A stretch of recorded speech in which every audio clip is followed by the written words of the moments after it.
What's up, family Lamskis? Hope everyone had a great day today. Second day into the new year. I'm 100% sober this year. That's pretty cool. No obsessions. Saving a lot of money. My liver's like falling in love with me all over again. So that's cool. Still walking with these gallon jugs full of sand. My hands are sore as shit too, but gonna keep it going, man, because if I'm walking for 3 hours a day, going to AA for an hour, that's 4 hours that I'm not doom scrolling Twitter. So that's good. And I can't wait to get a damn job. Hopefully before this month is over, I will be working somewhere. Probably just an entry level retail. That's usually my gig. At least to start off with, go from there. But hopefully the plan is to continue doing this even when I'm working. Probably won't be able to pull off 3 hours a day, but who knows? Maybe I will. Maybe I'll get obsessed with it. Because, man, I sure love sleeping. Speaking of which, man, I dreamed about my dad today. I went for my walk, and when I came back and I ate, I got drowsy, and I was like, fuck it, I'll take a nap. I've been taking a nap, and since I sobered up, I haven't taken a nap. And boy, a nap I took, let me tell you. I had a dream within a dream. And this was the first time I've dreamed about my dad not since I sobered up, but since he died in September. And it's the same kind of dream that I've had with my mom after she died. She died in 2016. But so I'll start off with that. There's been two things with all my dreams with my mom. It's either in the dream that she had died but is mysteriously alive again, and there's no explanation for that, and I'm just like shocked and in awe and like nervous and worried and like all these emotions, like I can't believe you're back, oh my god, like it's a crazy feeling, bro. And then the other theme is she had just never died in the first place in those other dreams. So of course the dreams where she had died but is now back, those are obviously the more compelling dreams, obviously. I mean, it's kind of self-explanatory. So that was what happened with my dad in this dream. He was back. I was shocked, confused, happy, worried.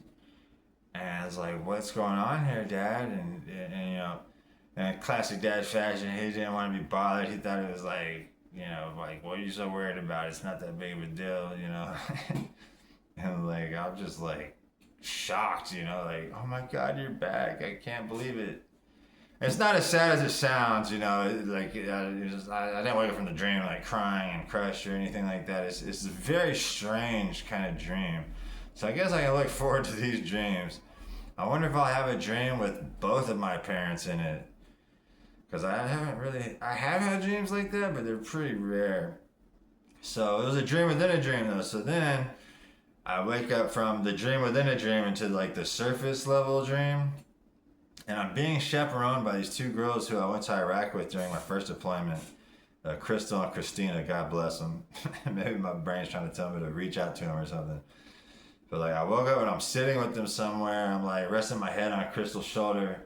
Me and her, we're in the same truck, man. We went through some real shit together, And they were just telling me like that I had like lost my mind and like I was like delirious, delusional, I had dementia, I was worried about my dad and all this stuff, and that I had called them to come help me. And they came out and helped me, which obviously this would not happen in real life, but it's a very interesting dream. And so I wake up, and by looking at my most recent text with my brother Jeff, I only took a nap for like an hour and a half. But when I woke up and saw that it was 4:15 p.m., I thought it was tomorrow. And I didn't even remember that I was taking a nap, so I just assumed that I just slept all day. I was like, oh my God, it's 4:15, what the fuck, man? And then like, after like, 10, 15 seconds, I was like, oh yeah, I took a nap. So, that was like one of those naps, like one of them serious, like a 10 out of 10 nap. I'm having a dream within a dream. I only slept for an hour and a half. So them walks, they're doing their job for me. I can't wait to go walk again right after I do this video again. It's a ritual. I like listening to David Goggins, but I also found out what else is great to listen to while I'm walking. Stand-up comedy. because it's kind of boring to watch stand-up comedy. You know, I mean, some actors are fun to watch because of their facial expressions and their delivery and stuff. But mostly it's kind of just like boring when there's so much other stuff you could watch that's like made to be watched. So that's a good thing to listen to while I'm walking. My brother Eric called me today. Had a much better conversation than the last one. He didn't say anything that made me feel paranoid or skittish about anything. I know he didn't mean to make me feel that way in the last conversation, and that he's operating off a different set of information than I am.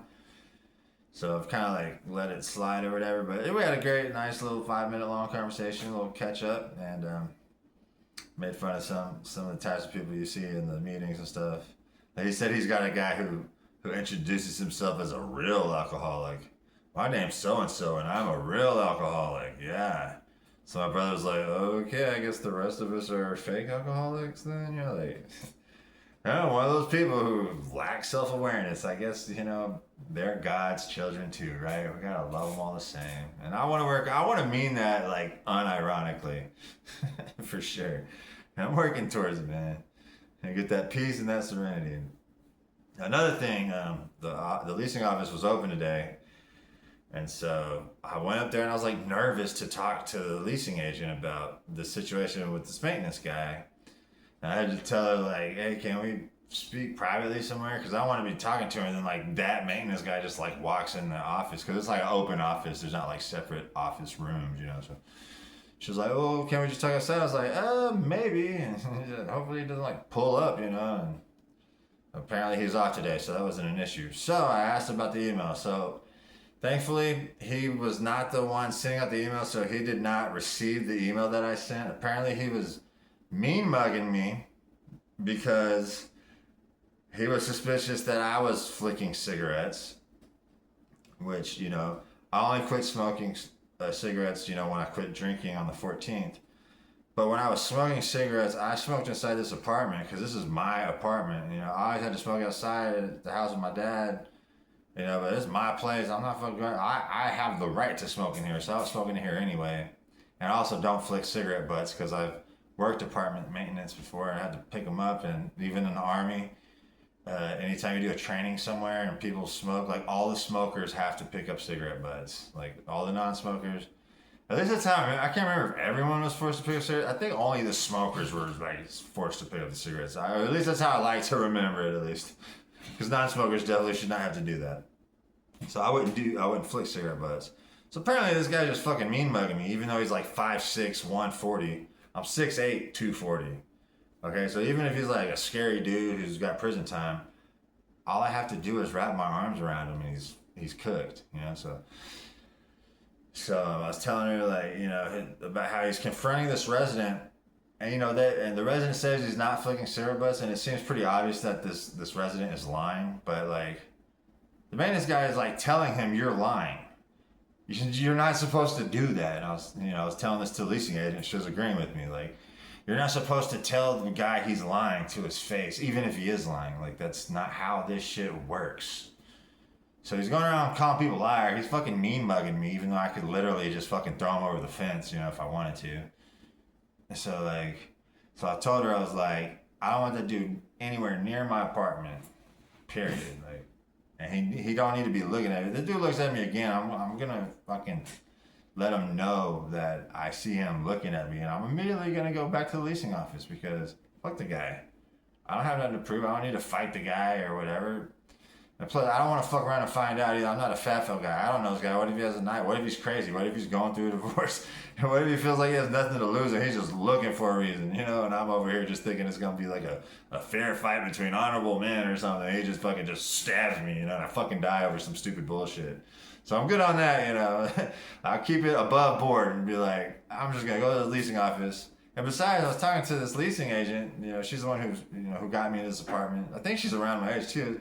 It's kind of, it's kind of thinking like, she's actually kind of cute. I never really looked at her that way because she's my leasing person. She has authority over my living situation, in a sense. I mean, I know eviction notices are a legal process, but I'm just saying, like, I was kind of looking at her while we were talking. I was, maybe I've been lonely for a minute. I haven't touched a woman in a couple years, so. I was looking at her like, she's kind of cute, Just saying, she's kind of cute, So that was interesting. And that was really about it. Another great meeting. Fantastic meeting. I now I've been going there as long as I have since the 14th. Half a month. I'm starting to like notice people that I like, and there's only like this one guy. I don't dislike the 22-year sober guy. It's not like I dislike him, because people. I have to remember, like, we're all in this together. We're all suffering from the same thing, and it's like what somebody used to say when I was in Austin. They said, I can love you, but that don't mean I have to like you.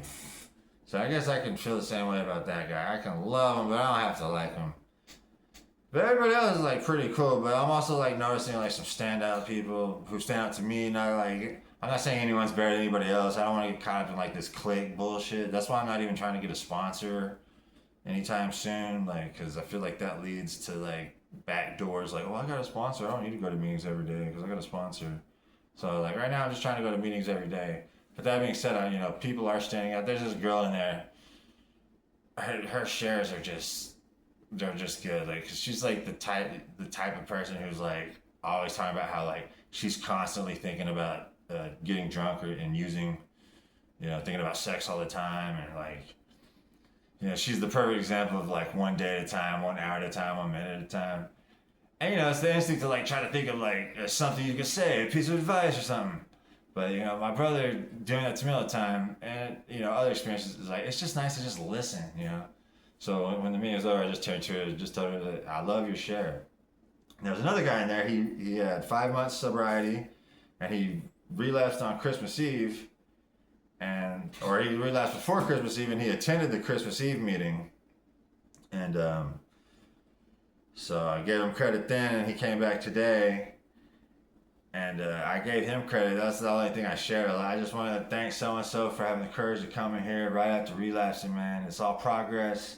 And, next time I trip, fall, and land on a half gallon of vodka, I'll remember you. And, of course, everybody giggled at the half gallon of vodka punchline there. So that was good. It's a generally very positive day. I don't have to worry about that fucking little midget maintenance guy having seen my email. I just know that he's just generally like an angry person. I joked with the leasing office lady. I was like, I don't know if he's going through a divorce. I don't know what his problem is. Maybe he's just having a bad day. I'm not going to sit here and say the guy's a bad person. I just have nothing but bad experiences with him. For all I know, he's one of the greatest dudes who's ever lived, right? You never know, right? And my reading on people or how I judge people, I'm only like 50-50. I'm not like super good at reading people. Like, I'll think someone's like so cool, and then someone will be like, nah, that dude's fucking pathological liar. He's full of shit. And then like totally burst my bubble. But I was like totally believing the guy. Like I've had that happen a number of times. Very trusting. Because I'm always honest. I overshare. I've talked about this before to anyone who happens to be watching. I overshare almost to the point where it's like manipulative. So like I'll project that quality onto other people and don't even consider that someone could be lying, unless like they're like really like just like every now and then you'll meet someone whose lies are like really testing your imagination and stuff. But just a generally good day. I'm gonna shut up now and go for my walk. So thanks a lot, everybody. Take it easy.